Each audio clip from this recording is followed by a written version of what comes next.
When discussing the song's legacy, McCartney said to Carson Daly, "It's such a classic of John's," expressing his belief that Imagine was a classic from the moment he heard it. "I wasn't with him when he wrote it because it was after our breakup. It's one of those songs that, even after hearing it for the first time, you can't help but love watching videos of him performing it." Despite reaching just number 3 on the American charts at the time, the song would go on to become John Lennon's hallmark song and his anthem for peace, appearing in nearly all of his memorials. Lennon aimed to convey the feeling of living in a utopia, even though he would later acknowledge that the song's composition was influenced by certain political views. He also hoped to add some melodic honey to the song.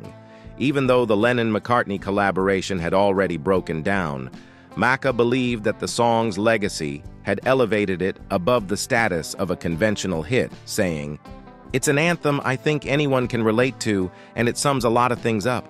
It's got to be among John's greatest tunes."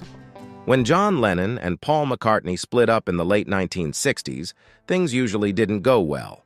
While working with the Beatles, the songwriting pair was producing hit songs, but by the time they concluded their work on Abbey Road, the tension had boiled over and all the band members had parted ways. Even though McCartney was concentrating on creating his own style of rock music, he was aware that Lennon had achieved something remarkable when listening to his solo discography. After leaving the Beatles, though, McCartney had to take some time to himself before he would consider listening to new music.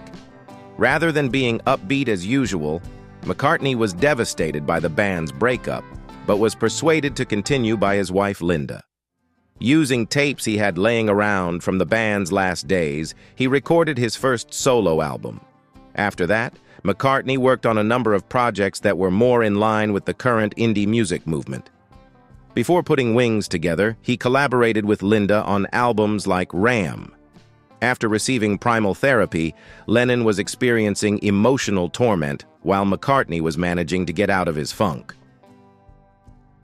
Lennon finally faced the suppressed feelings he had carried around since he was a little child. He poured all of his rage into Plastic Ono Band, creating songs like Working Class Hero and Mother that are both intense and nasty. By the time listeners heard the last song, God, John Lennon's admission that he no longer believed in the Beatles shocked those who had been holding out hope that they would work things out. On the following album, Lennon managed to succinctly convey his point even if his wounds were still fresh. Lennon continued to promote peace and turned his song, Imagine, into a prayer, believing that one day there might be a better world. McCartney realized he had found gold, even if at the moment he had no desire to go back into the studio with Lennon.